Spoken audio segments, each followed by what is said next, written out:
Hey everyone! Welcome to another episode of the Radium Girls. I'm Sarah. And I'm Valerie.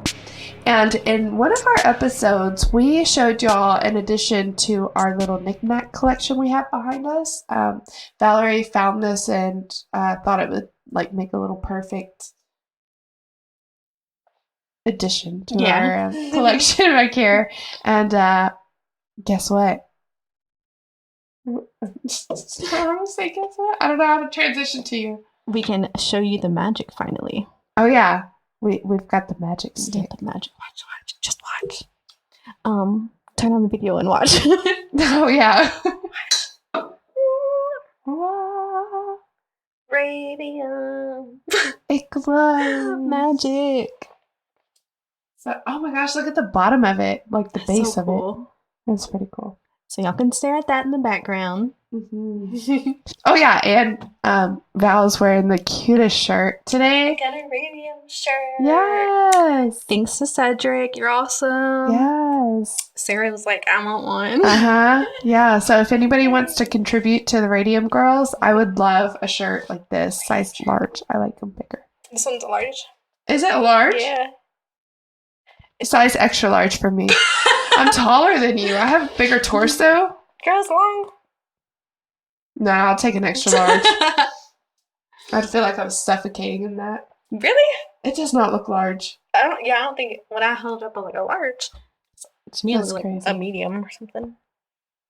Well, anyways, I love your shirt, and it's very fitting because today's episode is about radium. Yes, we got you a Radium episode. It's crazy. Let's jump right in. Okay. 6-year-old Leda das Neves Ferreira was used to her father bringing home strange things. His brother, Leda's uncle, was in the junkyard and always in the market for scrap. Trinkets and tchotchkes constantly passed through his hands. What Ivo Ferreira brought home on September 24th, 1987 was unlike anything she's ever seen. Ivo rushed through the door excitedly and placed a small amount of what looked like cobalt blue grains of rice on the table. They glowed with an iridescent light. Leda had never seen anything so beautiful. As the family poked and prodded at the grains, they broke down into a powder.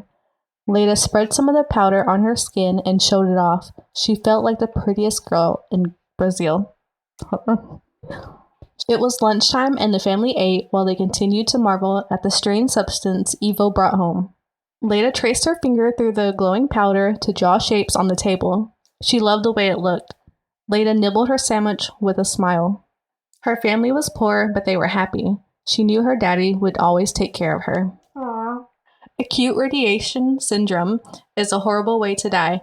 Within a few hours of sufficient exposure to a radioactive source, a person develops nausea, diarrhea, and headaches. I swear I'm not smiling at what happens after exposure. I swear. We just had about 50 bloopers. I can't stop smiling. For those that are watching. Yes. Their skin turns red with blisters and peels. Their hair may begin to fall out.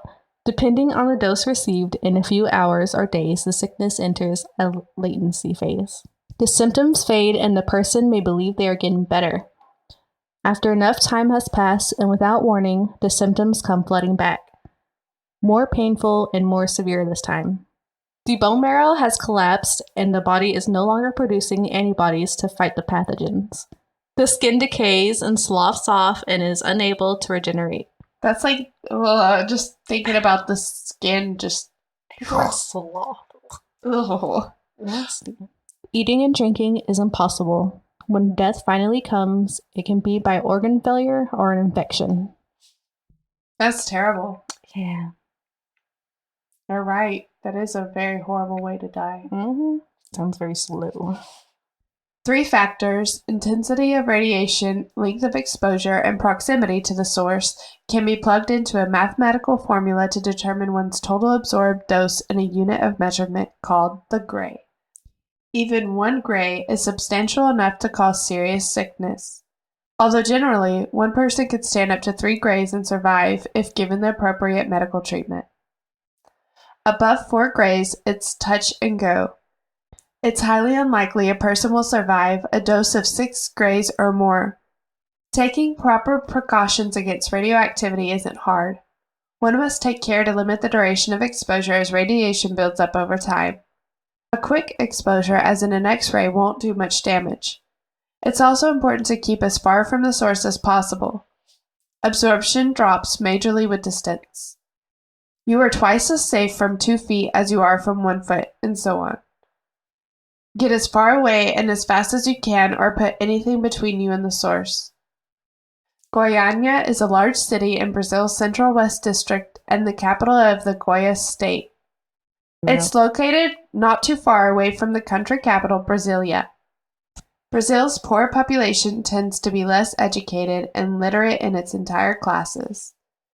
As in many unequal societies, those on the bottom tend to develop talents for scavenging. They sort through the leftovers the wealthier people have discarded in order to find something of value. That's exactly what brought Roberto dos Santos Alves and Wagner Moura Pereira, I'm so sorry, y'all, to the grounds of the abandoned IGR facility. The IGR was a private cancer treatment institute that had moved to a new facility at the end of 1985. The building was partially demolished, but some of the equipment had been left behind. Roberto heard rumors that some of it could be used for scraps, which he could sell. Picking their way through the facility, Roberto and Wagner hit the jackpot. They found an intact machine that had a teardrop-shaped metal shell attached to a vertical column. Within the shell, they found an intricate mechanism that was constructed of stainless steel, which appeared to have scrap value. With using simple tools, they were able to extricate this rotating assembly and then transported it by wheelbarrow to Roberto's house nearby, where they placed it on the ground near a tree. By nightfall of September 13th, both men had begun vomiting. Roberto and Wagner didn't know it, but they had succeeded in scavenging the inner workings of a radiotherapy machine, which still contained radioactive cesium-137. The shell that had been left behind was constructed to shield the radiation, as had several layers of the rotating assembly itself. Simply by removing the assembly itself, they were exposing themselves to low levels of radiation. However, the assembly itself did contain layers of stainless steel and lead. The machine's therapeutic use was to target and destroy cancerous tumors in patients. The inner wheel of the assembly could be rotated so that its focused beam of gamma radiation was released through a small aperture. Gamma rays were effective at killing cancerous and healthy cells both, so patients were exposed to as precise and limited dose as possible. Yet gamma treatment still came with its share of side effects. It was used sparingly. The strong machine. By September 14th, Wagner had developed diarrhea to go along with nausea. This as well as a headache and dizziness. He had developed a bad burn on his hand, roughly the size and shape of the aperture. Ooh. He sought medical treatment and was diagnosed with an allergic reaction to something he had eaten. Oh no. Yikes. The doctor simply told him to take it easy and avoid strenuous work for a few days. The radioactive assembly remained under the mango tree in Roberto's yard. It wasn't much just sitting out there, so despite his illness, Roberto made another attempt to dismantle it. On September 18th, 5 days after bringing it home, Roberto made a breakthrough. He punched through the aperture with a screwdriver and, to his surprise, found a blue powder inside. Oh no.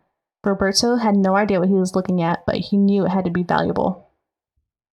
Thinking perhaps it was gunpowder, he attempted to light it on fire, but nothing happened. That's brave. Yeah, very. Okay, you're just not gonna know what this is and light it on fire. The same day, Roberto sold off the scrap to a junkyard owner named Ivo Alves Ferreira. Yeah, for about $25. Ooh, coming full circle here. Ooh. Yeah. The pieces, including the broken capsule, were taken to Ferreira's property. That night, Ferreira noticed a blue glow coming from the capsule. Thinking he was looking at a valuable gemstone or even something supernatural, he brought the capsule into the house to show his wife, Gabriela Maria.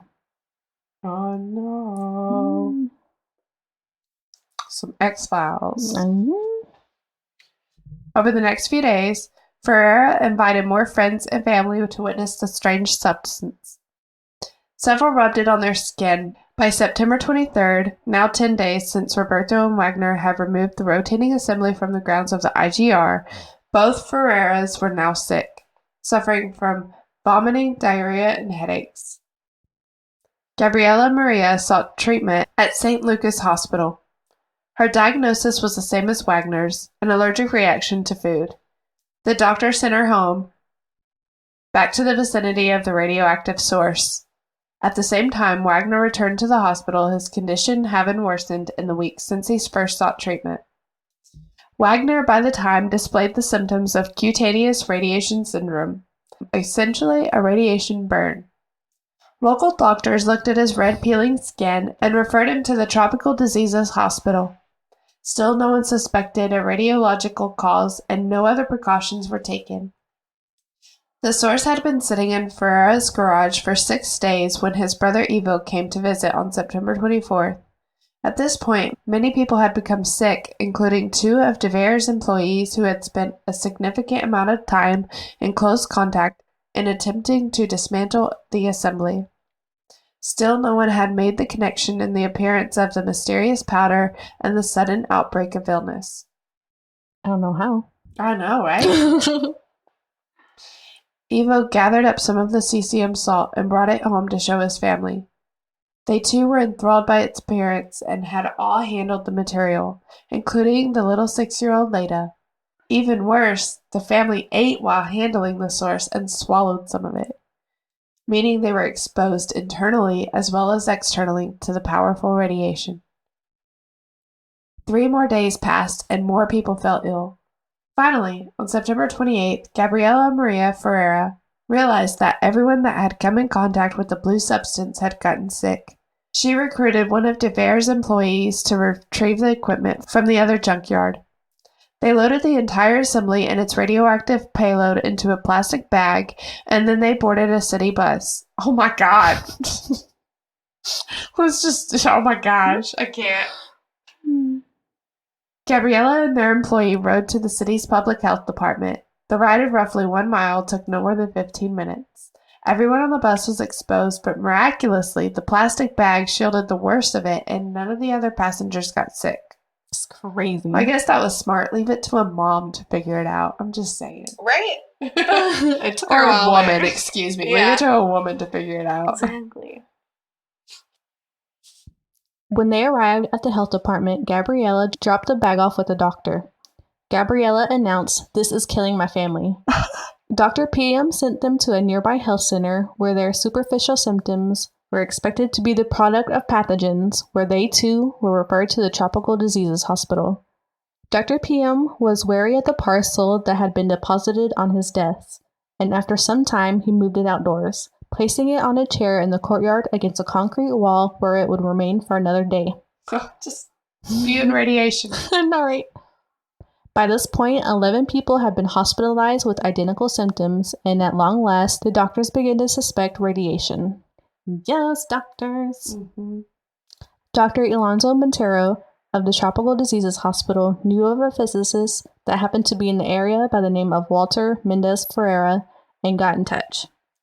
The next day, Walter borrowed a dose rate monitor from the State Agency of Nuclear Development. As Walter approached the health department, he switched on the reader, and the meter immediately jumped up. Thinking it must have been defective, he returned it and fetched a replacement. When the second dose rate monitor read the same as the first, Walter realized that what no one else had, a major source of radiation was emitting in Goionia. Goionia. Yeah. Goionia. Yeah. It was September 29, 1987. 16 days had passed since the source was removed from the grounds of the abandoned facility. Walter arrived at the health center at about 10:20 a.m. on the 29th. Dr. PM had become so worried about the strange package sitting on the courtyard that he called the fire department to remove it. Oh my He's gosh. like, this is a bomb. Yeah. They were just about to pick it up and dump it in the nearby river. Oh my god. Oh my god. Oh. When Walter intercepted them and convinced everyone to leave the building. Dr. PM related the provenance of the related object, and the two went to Roberto Ferreira's junkyard, where once again Walter's sensor redlined. With some difficulty, Walter was able to get the Ferreira's family and some neighbors to evacuate.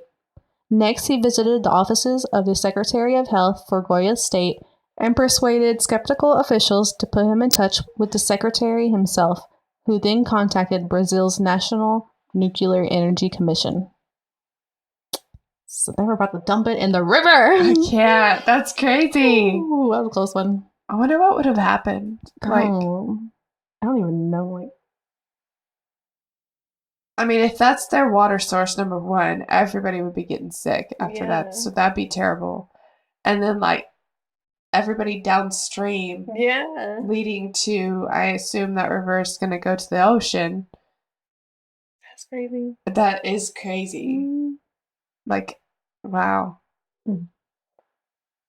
Wow. Okay. After the agonizing slowness of the initial contamination, the pace of events began to accelerate. Authorities in Goionia now knew they were dealing with a serious radiological crisis. What they didn't know was how widespread it had become. As an abundance of caution, all residents had been displaced that may have been exposed to any exposure rates above the 5 millisieverts per year. Rather than move the source of radioactivity from the courtyard, they decided to isolate it there. A small crane was used to move a sewer pipe over the chair where it sat. Concrete was then pumped over the wall and into a pipe, filling it and covering the chair and the source. As a result, the dose rates of the surrounding area were significantly reduced, and since contamination was not a major problem at this site, much of the area cordoned off could be reopened. Aerial and ground-based surveys determined that an area of about 1 square kilometer had been affected with 7 sites showing spikes of radiation. A little over 1,000 people could have been exposed to the radiation at some point. In the end, just 249 people were treated for radiation sickness. A staging area was set up on the grounds of the Olympic Stadium for triage. 22 victims were initially assessed and found to be externally exposed to the cesium-137. Simply by disrobing and showering, they were able to reduce their readings from 50 to 80%. Patients at the Tropical Diseases Hospital and another local hospital were moved to a better-equipped hospital where protocols were followed for treating radiological illnesses. Because these victims had some degree of internal exposure, decontamination was difficult. Their skin would be washed, but when they perspired, they would irradiate all over again. Damn. For those patients with internal exposure, doctors administered a substance called Persian blue. The first time it had ever been used to treat radiation sickness, they found it was remarkable as it dramatically reduced the amount of radioactive material in the body. The patient's waste was constantly monitored and indeed contained higher and higher amounts of radiation as Prussian blue was given, proving that the substance was flushing the body of contamination. Doctors had little data to go on as far as potential side effects, so varying doses of Prussian blue were used. Other than constipation, patients responded very well to the treatment. The worst-off patients were transferred yet again to the hospital in Rio de Janeiro. Not everyone who found themselves in intensive care would perish. The few scavengers who began the whole thing would survive at cost. Wagner had several fingers amputated after severe burns from carrying the assembly. Roberto received such a devastating localized dose that his entire forearm had to be amputated. Oh my gosh. It's crazy. Both men would eventually recover. For some, it was simply too late. On October 23rd, about a month after their initial exposure, both 38-year-old Gabriela and 6-year-old Leda died from acute radiation syndrome. Oh, that's sad. It is. Poor thing. Both suffered ulcers and necrosis of the skin, massive internal hemorrhaging, and organ failure. Each had incurred a dose of about 6 rays. 2 more would die in the days to come, both employees of Ferreira's junkyard. They were just 18 and 22 years old. Damn. Admilson Alves de Souza, aged 18, received 5.3 grays, He developed lung damage, internal bleeding, and heart damage, and died on October 28th, 1987. Israel Batista dos Santos, aged 22, received 4.5 grays, developed serious respiratory and lymphatic complications, and was eventually admitted to the hospital and died 6 days later on October 27th, 1987. Damn. De Vera Ferreira himself survived despite receiving 7 grays of radiation. That's a lot. Yeah. Because he said it's like almost impossible to survive 6. Yeah. Although the radioactive source had spent over 2 weeks exposed, there would be no more fatalities. Wow. They kind of said more about the like cleanup and stuff, but I didn't feel like reading all of it. Okay. Oh, and Do you remember anything about it? I remember, okay. So I didn't write this, but I remember they said about Leda, they were gonna bury her in like the graveyard, public graveyard or whatever, and people were like not rioting. What? They didn't want her there. They like put big rocks in the middle of like the drive so they couldn't like drive her out there and stuff like that. But they put her in like a lead casket, but they still didn't want. They are afraid that it was gonna like contaminate the graveyard and stuff. Mm-hmm. But they ended up doing it anyway. And then I just know it took like months to clean up and stuff like that, and they had to demolish like 2 or 3 houses. Wow. Because it had so much they couldn't like fix it. So, wow. Yeah. That's crazy. Mm-hmm. Like it was absorbed in the walls and stuff. Basically, yeah, they just couldn't, because like a lot of the other places they could like power wash it or whatever and take the soil and like bury it somewhere else. That's insane. I know, like this little rice powder. Yeah. So wow. So much damage. Wow. That's crazy. Yeah.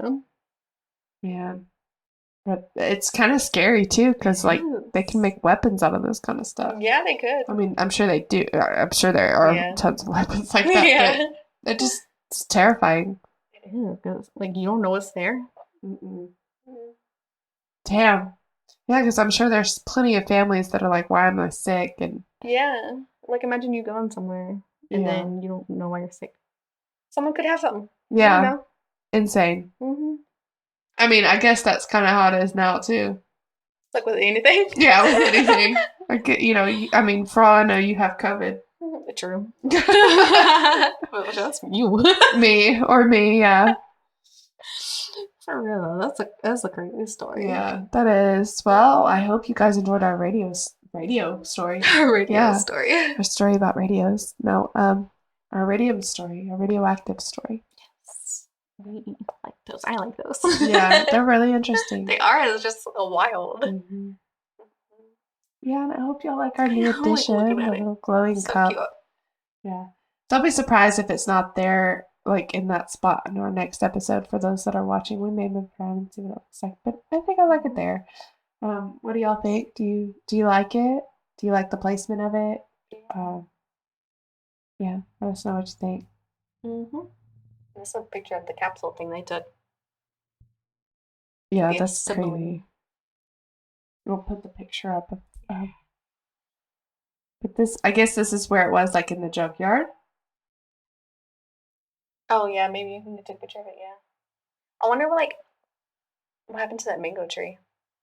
Remember they started against a mango tree and it was there for a while? I wonder if they had to cut it down or something. I don't remember anything about a mango tree. That's where he said it. He brought it to the junkyard, remember it? And he was sick, but then he was like, I'm going to dismantle it. That's... Go. Okay. We're there.